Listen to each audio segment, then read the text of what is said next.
ladies, welcome back to my YouTube channel. Today we are going to talk about when the pain suffocates you. When the pain suffocates you. Suffocates you to the point where you can't breathe. You can't even exhale. It just suffocates all of you. Okay, ladies. So when the pain gets so unbearable that it begins to suffocate you, that is a problem. When you are in a relationship and it gets to the point where you can't breathe without this man, you can't live without this man, you gotta eat, breathe, sleep this man, that becomes an issue. It becomes an issue because at that point you have already lost yourself in him. And when you lose yourself and give yourself to a man so completely that you don't know who you are, where you cry and you cry and you cry, that's bad. I'm going to talk to you ladies today about one of my relationships that, when I say I felt like it suffocated me, sis lost herself. Sis didn't want to eat. I just didn't even want to live. The pain suffocated me so bad that I felt like I didn't have any hope. So I met this guy, and I'm not going to say which one, what name or anything, just to keep their names covered. But he made everything seem like gold. When I say like gold, like gold. He told me everything I needed to hear. He gave me everything. He made it seem like I was that one. I was not like the other ones. I was different. I was so different that he wanted to abuse me. I was so different that he wanted to cheat on me. I was so different that he wasn't coming home. I was in this relationship where I felt like I was in love. I felt like no one could tell me anything wrong about this man. No one could tell me anything about him. It got to the point where I felt like he was my everything.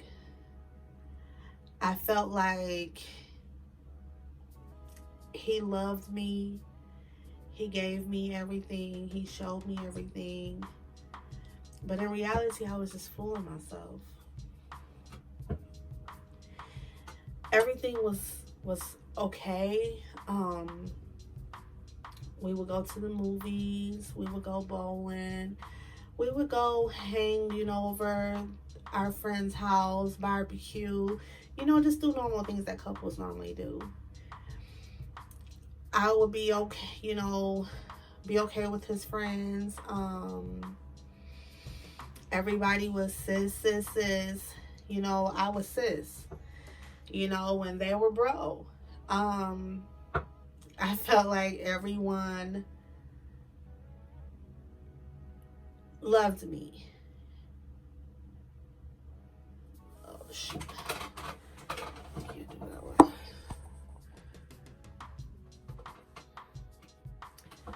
When you felt like you were sis and everybody was bro,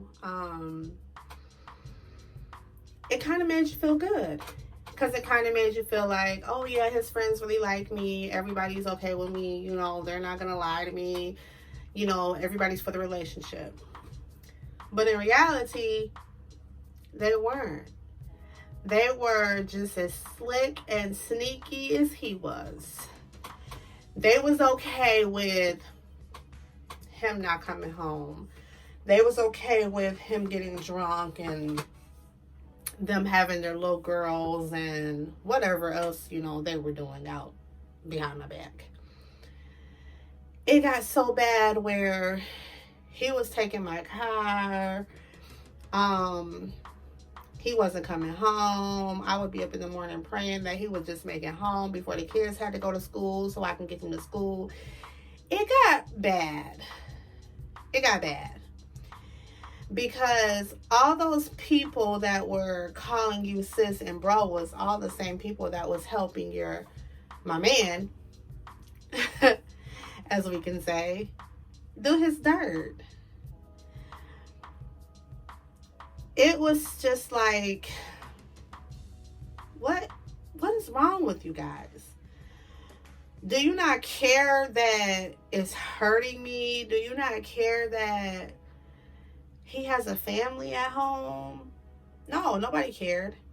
It was all about fun. It was all about them. It was all about what they can do, how they can do. Because guess what? He had a family at home. They didn't. So they didn't care about his family at home. So let's keep him out all night. Keep him into it with her so we can just still party. And we can still party. We can get drunk. We can just have fun. And then we can drop him off at home so she can deal with that. That's when all the fighting would start. All the arguing. And it was just so bad, and to the point where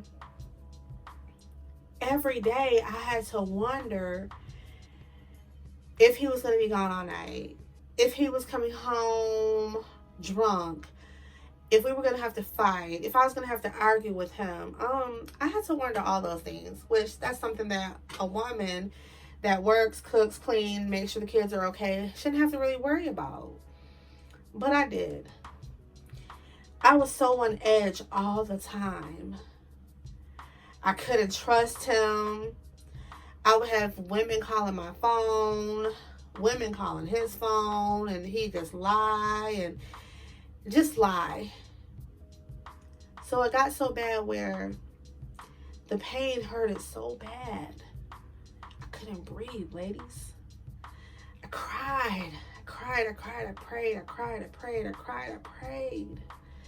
Because I didn't understand what was happening to me. Did I leave? No. Did I try to fix everything? I did. And it only made it worse. It only made it worse because sis could not breathe. Everything I did was on eggshells. I didn't know if when I'm at the store, if this female was going to pull up and tell me something I didn't want to hear. I didn't know if it was at home, if his phone was going to ring and it was this chick or that chick or what was going on. I had to get a hold of myself. And I had to fight through those things because I had children that needed me to be okay. They needed me to survive. They needed me to not let them down. So I began to listen to messages on YouTube. One of my favorites was Sarah Jakes. Sarah Jakes was my mentor when she didn't even know she was my mentor. Listening to her messages helped me to get through a lot of agony and pain that I went through. A lot of it. I would listen day in and day out to different messages of how to overcome what I was going through.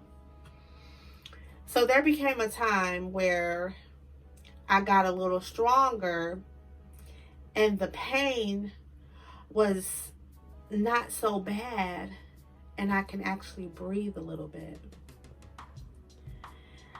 But it took a lot out of me. It took a lot. And I'm telling you, ladies, today that you have to look at the signs that he is giving you. If he has friends that will keep him out all night, he's not the one for you. If he has friends that would be okay with him cheating on you, he's not the one for you, sis. He's not.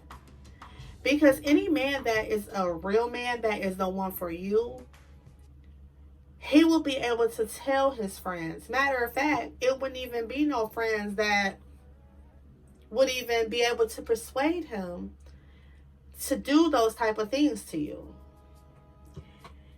Whenever your man feels like, your husband, your man feels like something is jeopardizing you and your well-being and your sanity and your emotional state, your mental state, and he doesn't do anything about it, he is not the one for you, sis. So I'm going to tell you, ladies, today, take some time. Reassess. Look at your situation. Look at the signs in your situation. Look at those friends that come around. And ask yourself, is this really worth suffocating me? Is this really worth me losing myself to the point where this pain is going to suffocate me to the point where I can't recover? It's not worth it. It's not. There's good men out here that would love to be there, would love to encourage you, would love to uplift you, and would love to not bring that pain upon you to where it feels like it's suffocating you. So to the women out there that feel like there's no hope, you've already suffocated so bad that you're barely grasping for air. You're barely grasping for air. Just know this. You can do it. That heartbreak that's got you suffocating, it's life after that. It's life after you have conquered that heartbreak. Don't let suffocation be the reason you fail. Don't let the suffocation of a relationship determine what's your next move. You look yourself in the mirror and you tell yourself, ain't nothing gonna suffocate me. I'm strong. I'm wise. I'm beautiful. And I don't have to take the mental, emotional, or even physical abuse. You don't have to take that. So understand me. And when I say understand me,